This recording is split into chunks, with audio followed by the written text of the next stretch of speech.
In 1988, this happened.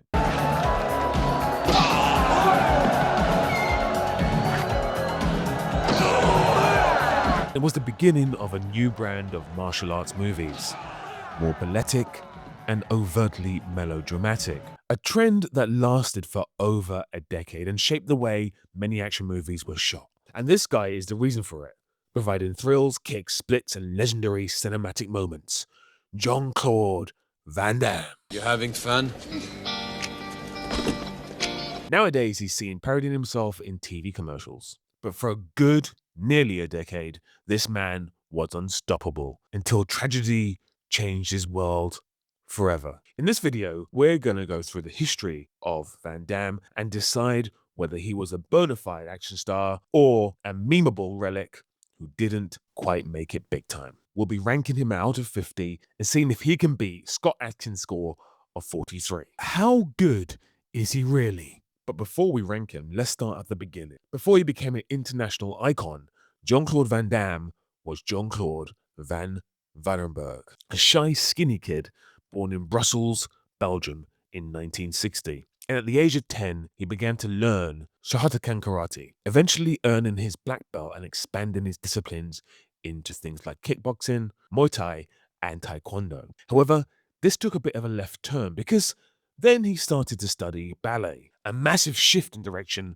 from martial arts. But like those surreal moments in life when a decision you make pays off way down the line, this move into ballet would later influence on-screen style. In his late teens, he began winning European martial arts tournaments and had even claimed the amateur bodybuilding title of Mr. Belgium. But this wasn't enough. He wanted more. That formerly shy, skinny kid had his sights set on more. He wanted Hollywood. And in 1982, with barely any money and limited English, he moved to Los Angeles, America. And as anyone knows, this move often results in wannabes having to hustle hard.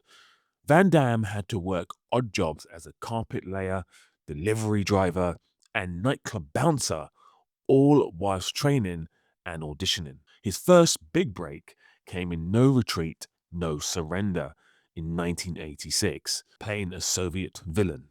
A film directed by a name you'll hear a lot in these videos, Corey Yun. Yun was making his Hollywood debut as a director after making the hugely successful Yes, Madam, starring action legends Cynthia Rothrock and Michelle Yeoh. This wasn't Van Damme's big break, though. His big break came a year later when Van Damme famously convinced one of Cannon Films' owners, Menahem Golan, to give him a chance by demonstrating a flying kick on the street. The result was Bloodsport, a low-budget tournament movie based on the alleged true story of Frank Dux. Van Damme even helped to edit the film to improve its pacing and fights. And they cut me in the middle and I go from my kick to my face and back. So I saw the screening. I start to cry. And I go in back to Menahem Golan, the boss of Cannon, because the first time I met him, I did the split between two chairs, all that stuff. I show my muscle. Then he said to me, Van Damme, Michael Dudakov is a star. Chuck Norris is a star. He'll never be a star. Upon release, it became a surprise hit, grossing over $50 million and launching Van Damme's reign as the Muscles from Brussels, making Cannon Films a fortune. Now, I need a whole video on Menahem Golan and Yoram Gulbis, the owners of Cannon Films. Very interesting people who were hugely important for the 80s with action movies, helping the careers of Stallone, Chuck Norris, and Charles Bronson. But they also made some real crap and absolutely bankrupted their company. Let me know in the comments if you want to know more about Cannon Films. But now back to Van Damme, because now he had the world in his hands and feet. Next up was Cyborg, another leading role and another Cannon Films project. It performed modestly, to be honest, and had very little impact on his success or his failure, but Kickboxer was his next project. And this was another huge hit, making Van Damme the martial arts star of the 80s. Van Damme choreographed much of the action himself. This became a defining martial arts film of the late 80s. From here, Lionheart, his first massive hit in the US, Double Impact, where he played two versions of himself, and Universal Soldier, his first big studio movie, all performed well. And now, at the beginning of the 90s, he was unstoppable. Now, for some context here, by this period, the biggest action stars in Hollywood were definitively Arnold Schwarzenegger, Bruce Willis, and Sly Stallone. All three had come through the 80s with massive hits and were coming into the 90s with some serious heat, even becoming investors and the faces of a restaurant chain called Planet Hollywood. They were colossal stars, but make no doubt about it, Van Damme, whilst maybe not being quite at their level commercially so far, his name was mentioned amongst theirs. And his next films did good numbers too, and his collaboration with the hot new Hong Kong director John Woo brought great moments like this.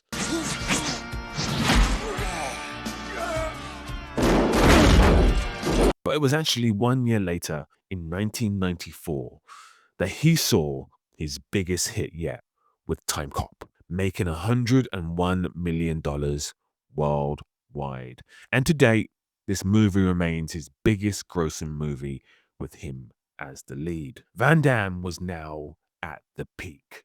Interviews, massive movie offers, cult status, as well as popular status.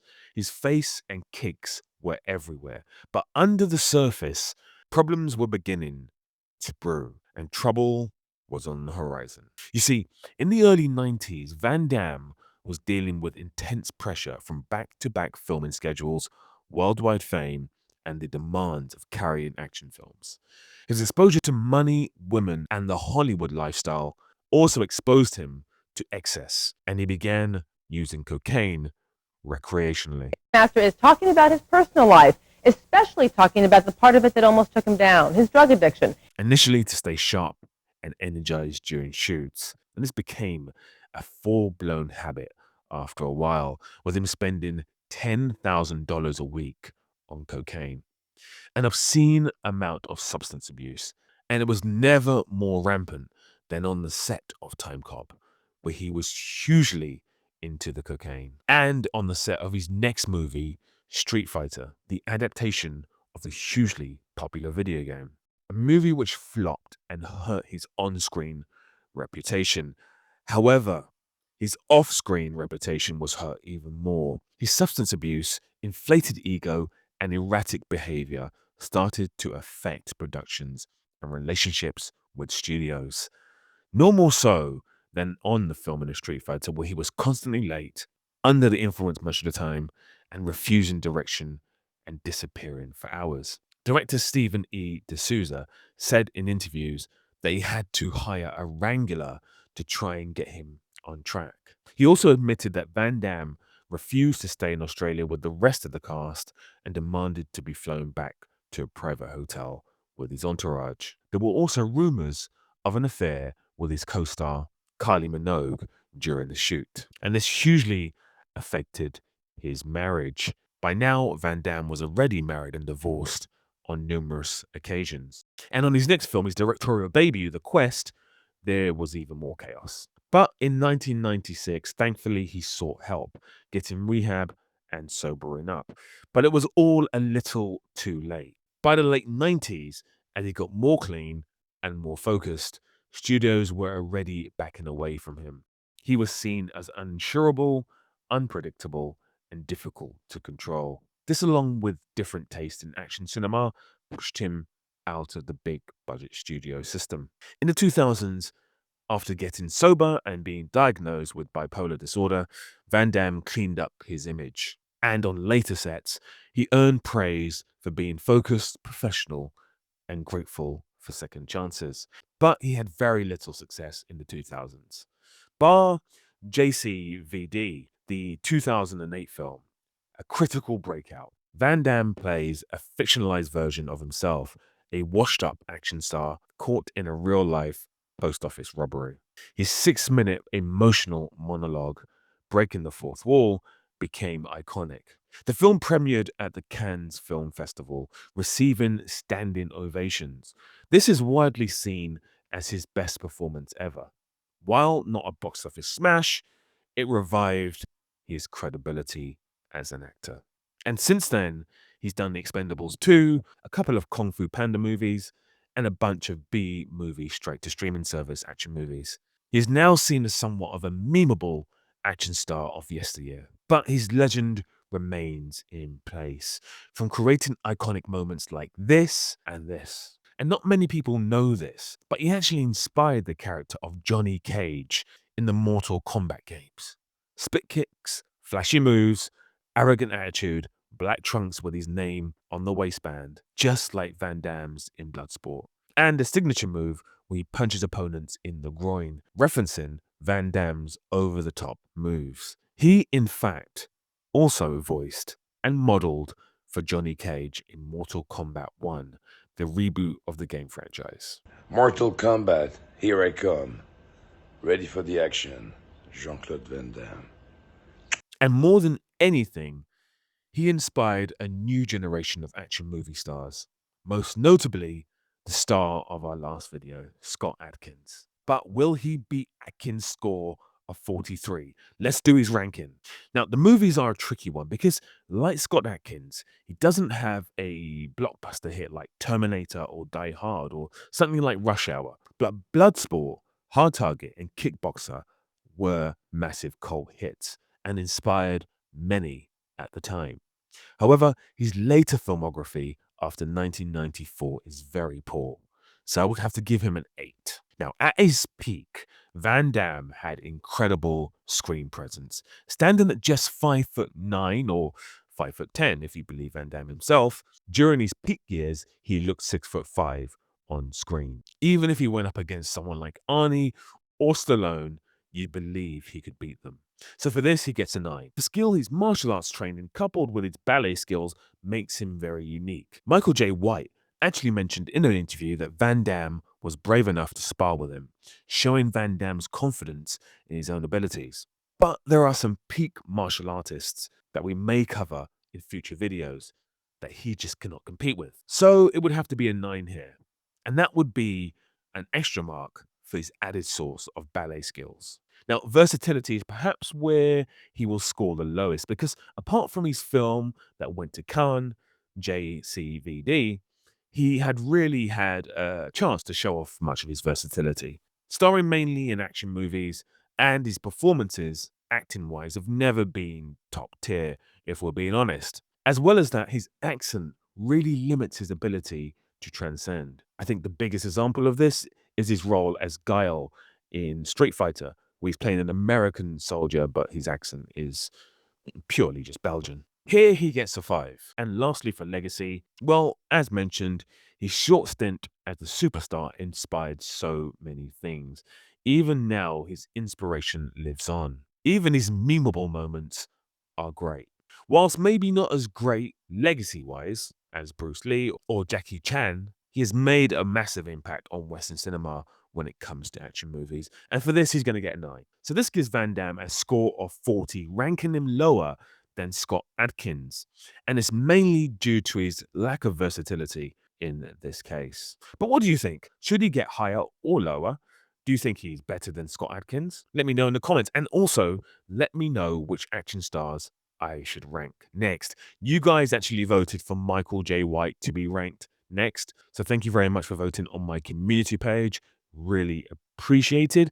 I didn't do Michael J. White because I already started researching for Van Damme, but Michael J. White will be coming up. If not next, very, very shortly. If you stay posted on my community page, I will be doing polls and you guys can choose who you think we should put in the video next. I may also do a poll putting Van Damme up against Scott Adkins, and you guys can vote for who you prefer. Maybe you think I'm right and Scott Adkins is better. But let's just take into account here that I am using the metric system, which makes things pretty equal. So I know a lot of people have been saying that Bruce Lee and Jackie Chan and Jet Li, for example, would destroy Scott Adkins or Van Damme or Michael J. White.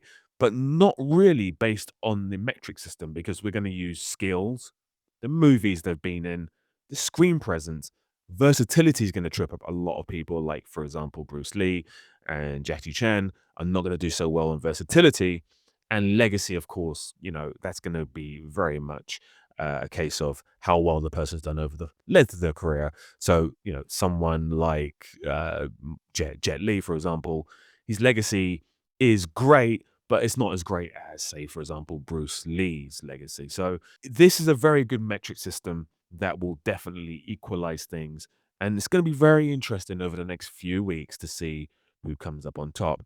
I also want to have people on this list, like, for example, Jason Statham and maybe Vin Diesel, and people who you don't recognize typically as being massive action stars when it comes to, comparing them to Jackie Chan or Bruce Lee. So if you guys can think of some sparse names that should be mentioned on this list, like Chuck Norris or whatever, again, let me know in the comments. Anyway, let's just keep going with this. I'm enjoying this a lot. Let me know if you're enjoying this in the comments. And guys, you're amazing. Thank you so much. I'm actually on the road to 100,000 subscribers. So if you guys could hit the like button so this video gets shared, the last one did really well. I want this one to do even better. And also, if you could hit the subscribe button if you're just kind of passively watching, even if you don't want to get my notifications, as long as I get to 100,000, doesn't matter. Guys, you're amazing. Also, just one last thing before I go. I know in the last video, you guys were very unhappy with the way I pronounced Scott Adkins' most important role in his whole career. And you were like, this video was made with ChatGPT. It wasn't. I made the mistake. Listen, when you film a YouTube video, typically what happens is you do your script, which takes like 2 hours, and then you do your voiceover recording, which I'm doing right now, which takes another hour, and then you do your editing, which could take anywhere between 4 to 8 hours. Once you get into the edit and you start editing, and then you realize you effed up on the pronunciation of someone's name, you can either flag it on the screen with text, or you can re-record it and slow yourself down significantly. So yeah, I chose to kind of just, it's my first time doing one of these videos, and I just chose to kind of ignore it. I didn't realize it was going to call the reaction that it did. Also, by the way, I mispronounced Birmingham as well. I said Birmingham or something. And I did that because I always take the piss out of people from, if you live in the UK, you say Birmingham or Birmingham.